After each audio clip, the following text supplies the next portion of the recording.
Welcome to the Lounge with Travefy Academy, where we get to hear from travel industry voices and experts to learn more about their story and also what they see on the horizon for travel professionals. And I'm Stephanie Grice, and our guest today is Tamika Carter, who's Executive Director of Group Travel Academy. So welcome to the Lounge, Tamika. We're so excited to have you here today.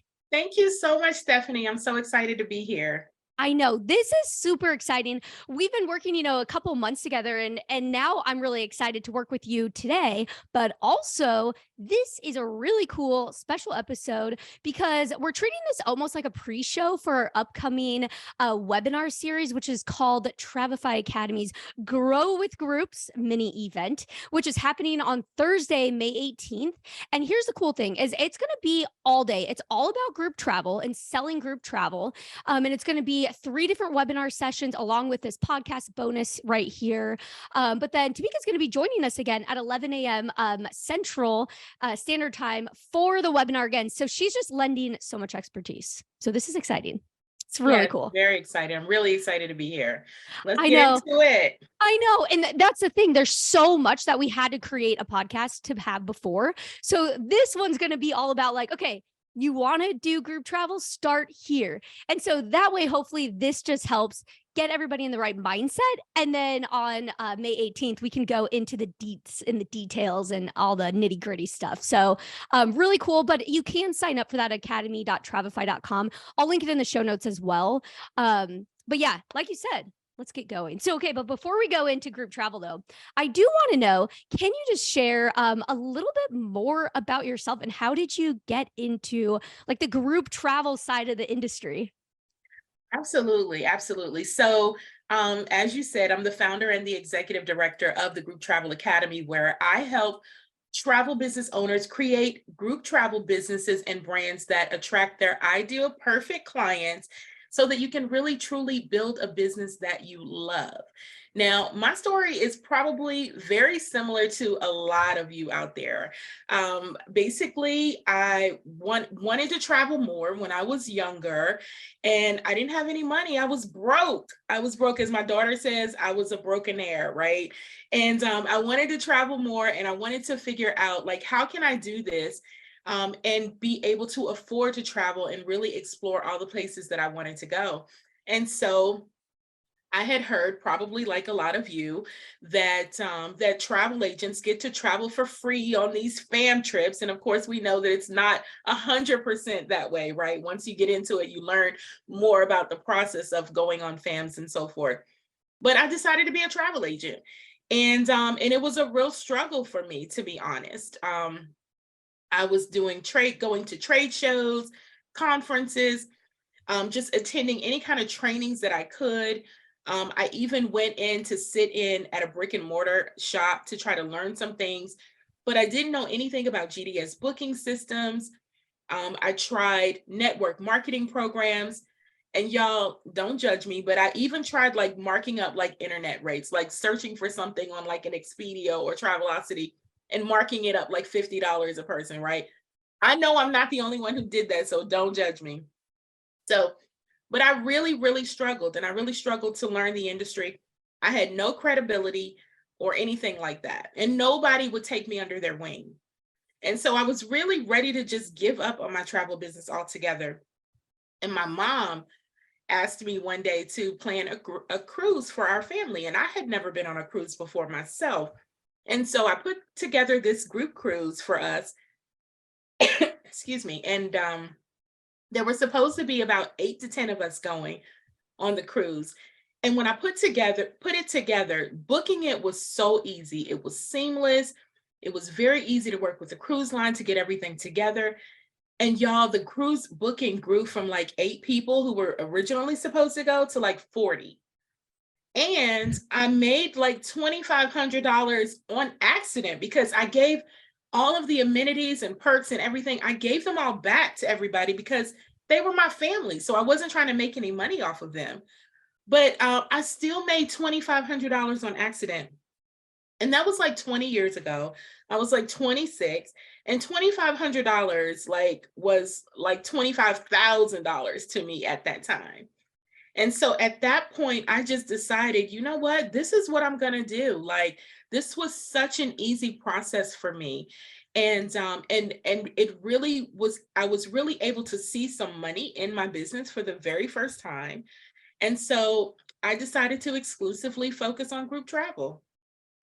That is incredible. That's so cool. Well, and I think that's the story for, like you said, so many people of you get in the industry and you're like, well, how do I do this? How does this work? And you just like kind of accidentally figured out the magic formula, which is really cool with group travel. So, but when it comes to group travel, so this is a thing, and I struggle with this when we're creating this content with, group travel can be so many different things in many different ways for people. So what would you say is considered group travel, and what makes it more unique than other type of travel you can sell?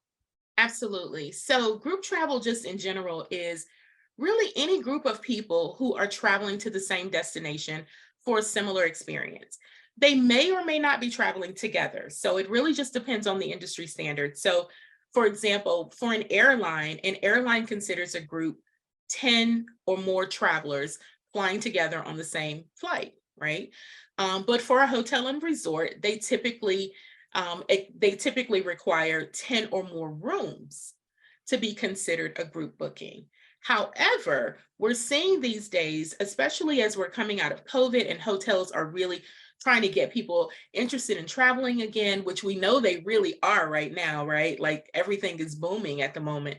But they're really offering travel agents lots of opportunities and incentives for group travel, and they are accepting anywhere, a lot of them are accepting 5 rooms as a minimum, or 6 or 7 or 8 rooms as a minimum, to be considered a group booking, which is absolutely amazing. Yeah, that's really cool. And the other thing too is that there's how do you define when you get into like would you say like escorted group tours where you're actually putting it together and you're taking people, or you're doing cruises, river cruises, like how many different variations? I mean, there's probably a lot of different variations, but what are the most popular ones that you typically see? Absolutely. So that's a great question too. And I forgot to mention cruises when I was talking about hotels and resorts and airlines. But cruise lines typically require 8 cabins to be considered a group. But even then, sometimes they do have specials as well, where they will allow 6 cabins to be considered a group. But as far as the different types of group bookings, basically there are two main types, right? There are affinity groups, which are groups that have a group leader already. They could be any type of group. It could be a Girl Scout club, right? A Girl Scout organization or motorcycle club. It could be a destination wedding where the bride and the groom are the group leaders. It could be a family reunion where the planner, whoever's planning the reunion, is the group leader. It could be a girlfriend's getaway. It could be a lot of different types of affinity groups exist out there. Really, I mean, you name it, there's a group for it, right? And they typically already have a group leader and they want to travel together. So the other type is what I call magnet groups. A lot of people also call these speculative groups as well, or promotional groups. So magnet groups are groups that you put together as the travel professional, and you actually host, or you use brand ambassadors to host those trips for you. But you are doing the promotions to fill those group trips. So those are the main two types.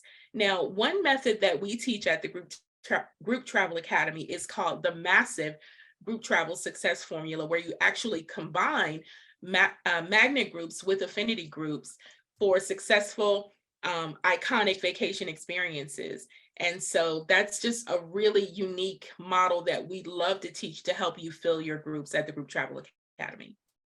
That's awesome. That's so cool. And see how that's what I love about group travel though, is all the different things that you can do, and really put Absolutely. whatever, yeah, whatever your passion is, you can create a group travel, business out of that, which is really cool. But one thing, so the very first thing someone should know if they're interested in selling, like one of those types of group travel that you mentioned, is there a specific mindset that you should have, whether you're already selling travel or you're brand new?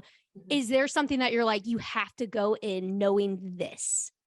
I think the first thing that people should really know when you go into group travel is that group travel itself is not a niche or a niche, however you say it, right? It's not a niche or niche by itself. You really still have to figure out who you want to serve. And you really have to build your clientele that way, because it's so important to still be able to focus your marketing and narrow and target your marketing to a particular audience, because group travel just in itself is just so broad. So I think that's the very first thing that anybody should do when they're going into groups, is not just to go in it to say, oh, I'm going to be doing groups, and and I do family reunions, destination weddings, girlfriend getaways. I just do it all. If you have a group, bring it to me and I'll do it. Your business is not going to be able to sustain itself that way. And I know that to be true, because when I decided to do groups, that's exactly what I did. And while I was able to make money in my business just focusing on groups and doing all kinds of groups, it wasn't until I clearly identified a niche and target market for myself that my business just truly blew up. And at that point, I started to focus on music festivals and sporting events exclusively. And like I said, my business truly blew up. I knew exactly who I was targeting. I was able to speak their language. I knew where my clients were hanging out, whether it was online or in person, and I was able to promote my trips to them in those places to get them to come with me, which is why we call them magnet groups, to come with me to attract them to me in order to grow my business. So I think that's the first thing, finding really who you want to serve and serving those people. Yeah, that's really cool, and it is so true though how you say like, yeah, niche or niche, and I feel like I'll say it whichever day it is, I'll pick one of the ways, but yeah, it is, and it's like it always. I think that's the misconception that always happens, is that people think that you only should do like groups or this, but it's really, and I bet a lot of them just happen organically too. If you start working with the local business and you're like, oh, okay, let's work together, and then you end up creating a group trip, things like that. So cool. And so, what are also some mistakes that you see advisors make when planning or booking their first group, or even just booking groups in general, too? Just Mhm. even if it's their second or third? Absolutely. So one of the mistakes, I don't know if this is considered a mistake, but one thing that I see a lot is that travel advisors think that they have to work their way up to groups. And that's not true. So you can actually target groups from the very beginning to be able to grow your business exponentially and to grow your success. So you don't have to master booking individual travel and then maybe get smaller groups here and there and then work your way up to groups. You really don't have to do that. So you can really start, and we call it flipping the funnel. So you can really start by targeting groups first, and then actually that will trigger, if you're still interested in booking individual travel, that will trigger clients who are within those groups to book that individual travel with you as well, because they will know the type of service that you provide on a group level. Um, Again, a mistake that I think is common, kind of going back to what I was saying before, is really not targeting your correct audience and just making your marketing too broad. I see that happen all the time. So really just clearly identifying a niche, knowing where your people are and being able to find them and position yourself so that they can find you, I think is really important. Um, with group travel, a lot of times we try to please everybody, but we have to remember that it's a group. So while we do try to incorporate some experiences that are inviting for everybody and that will appeal to individuals, we still need to remember that there are going to be some compromises that are going to be made, because it is a group trip and there is no way to please everybody and to have the perfect individual itinerary for everyone. And speaking of itineraries, another mistake that I see that happens often is a lot of times we overcomplicate the booking process by allowing our travelers to add on a day in the beginning and add on a day in the end. And then we find ourselves overwhelmed and stressed in trying to accommodate them and to work with the hotels, resorts, and cruise lines to accommodate those extra stays. Now, there could be additional money associated with doing things like that, but overall it does overcomplicate the process. And really, we want to have a business that we love and a business that we're not stressed out about and stressed out about managing, but we also want to serve our clients as well. So for our clients who do want those individual experiences and they want to do extensions of things, I think it's really truly appropriate to be able to offer them something in additional to the group trip that we're currently offering. Yeah, that does make a lot of sense, like, all the different things, and I know on May 18th, we will get really into the Oh, deep with all definitely. of that too, because there's so Definitely. many things. I mean, there's things like RFPs and, all these just all the logistics and all of that stuff, and that's actually a question I have, just thinking about is, what are some characteristics that you really need to have if you're going to be planning or booking group travel? Because I do feel like, things like the RFP and stuff, you have to be organized. That's the first one I think of. Oh, absolutely. I think the RFP is a great tool. It's an absolute perfect tool because submitting an RFP to a property really allows you to get all of your details and all of your asks and requests into one document so that you know that you're submitting the same information to each property that you're considering for, where you're going to take your group to. And when those properties submit those proposals back to you, you can easily compare apples to apples and oranges to oranges. Let me give you an example. When you get those proposals back, for example, let's say that you're working with Hotel A or Resort A that has a room night of of 269 a night, right? Just making that up. And it's 269 a night and it's room only. But then you have Hotel B or Resort B that has a room rate of 309 a night, right? So it's more, but it includes free parking if you're going to a drivable destination. There's a breakfast included. There may even be a cocktail reception. So being able to ask those resorts and hotels and cruise lines the same questions in the same way, right? So that they can give you the response that they have. You can then easily compare apples to apples and oranges to oranges to make sure that you're making a great decision for your clients and for your business. Because otherwise, sometimes if we don't have all the information in one place and it's not all identical, we may choose that 200 and I think I said 269, but we may choose that $269 rate just because we think it's lower.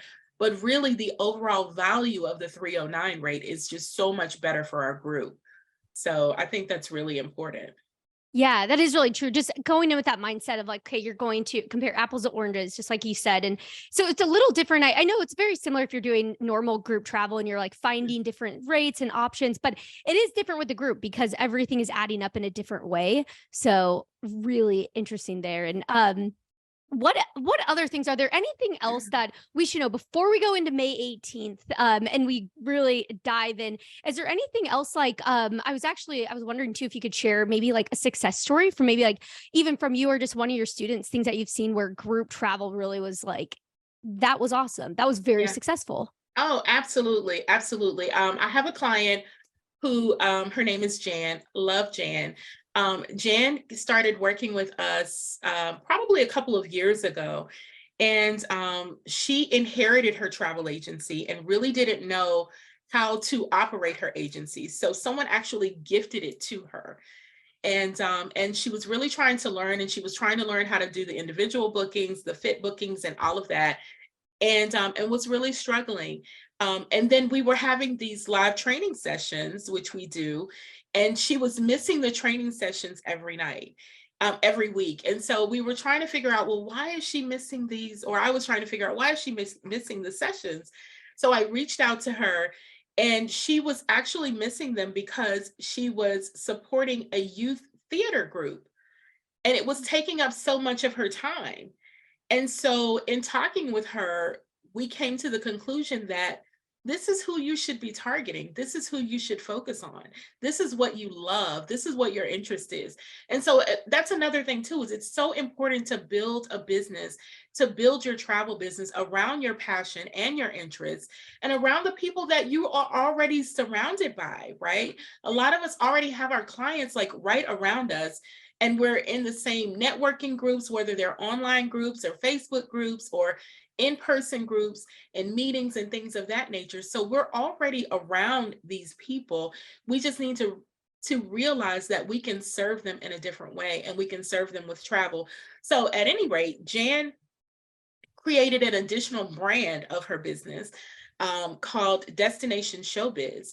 And what she does is she takes groups of young people, church theater groups, school groups, school theater groups as well, to Broadway, to Sights and Sound in Pennsylvania, to speakeasies in Florida, all theater experiences. And she actually also provides like opportunities for them to meet with acting coaches, to perfect their audition skills and things like that as well. And her group business is really, it's really, her business is really great. We also have worked with someone who was a diehard Pittsburgh Steelers fan. And she was really like all over the place with her business, really not knowing like what to do, who to target, who to serve. And so, to make a long story short, her business is exclusively built now around Pittsburgh Steelers fans, where she takes Steelers fans from all around the country, right? All of these different fan clubs, sports bars that focus on the Steelers. She coordinates travel to the home games for them. And that's her entire business model. And she's even created a Steelers fan club of her own in her own area, where she takes them to the home games as well. So, and she coordinates the hotel stay for them. All they have to do is get there.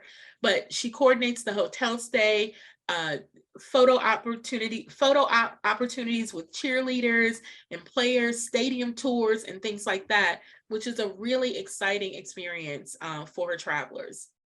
And that's her That is entire cool. business model. That is so cool. Oh my gosh. That is Yeah. amazing. I almost got little goosebumps with those stories because that's just like it's so cool to see Yeah. everything just fall into place and Mhm. just so easily. And when they're marketing to their trips, because that's the other thing I feel like a lot of people ask is they're wondering, okay, now how do I start getting out there? So I mean, I'm assuming do they just start marketing, they just start making connections, networking? Is that basically what they did to find those groups? Actually, yeah, pretty much. You really have to, the key is really to position yourself where people can find you. So it's not about you going out and finding your clients, right? It's about positioning yourself so that they can see you, so that they know that you are there.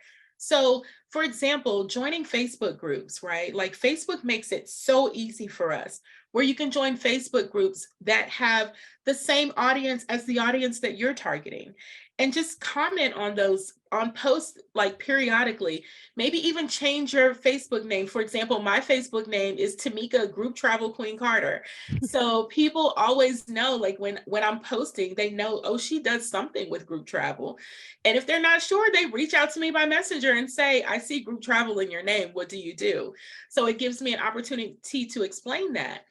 So yeah, so joining Facebook group, commenting on Instagram posts from like influencers who have the same following that you're looking to target, like that's how you really build your audience. And also serving, providing really great content and being an information source for the people who are looking for information, because that's why they go on the internet.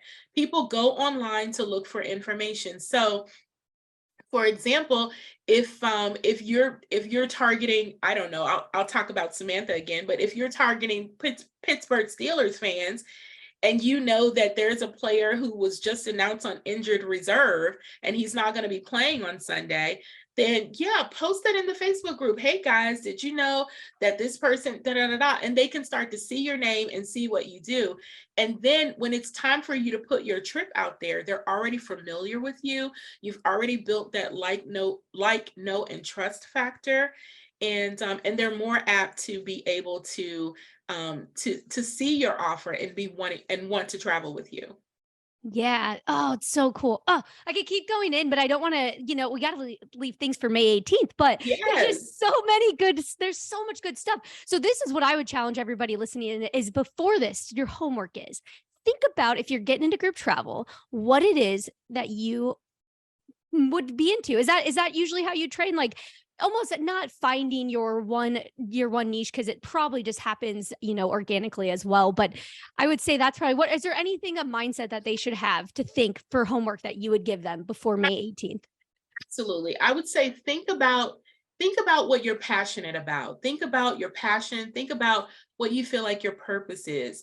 Think about where you spend a lot of your free time. Like, where's your free time spent, right? And look in the mirror. Oh my goodness, that's like the best thing. Look in the mirror, look at yourself.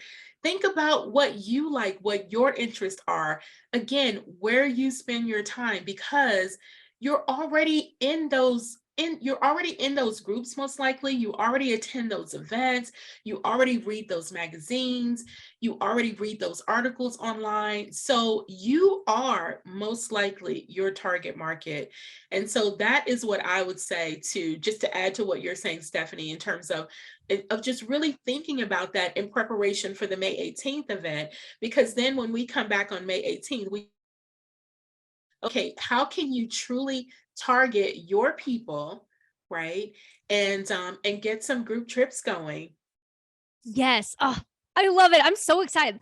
So for those listening, it's Thursday, April 20th right now. So it's a little less than a month away. And it's so exciting. Now I am jazzed for all of this. It's going to be so awesome. And thank you so much again for this preview pre-show into everything. And again, it'll be the Travefy Academy's Grow with Groups mini event, which you can register at academy.travefy.com. I'll put in the show notes as well, and I'll put Tamika's information in there as well, but you'll be hearing more from her and others on that day. So really, really excited. So I just want to say thank you so much again, Tamika. This has been really awesome. Just getting a really quick overview look, getting us excited for just selling group travel. Absolutely. Thank you, Stephanie. And I cannot wait. I will see you in a few weeks. I know. We'll see you soon. And I know this is still like our podcast, so I will say that we hope you enjoyed our conversation. Join us again, but stay safe, and we'll catch you on the next flight. But that next flight is actually on May 18th, virtual for Travefy Academy.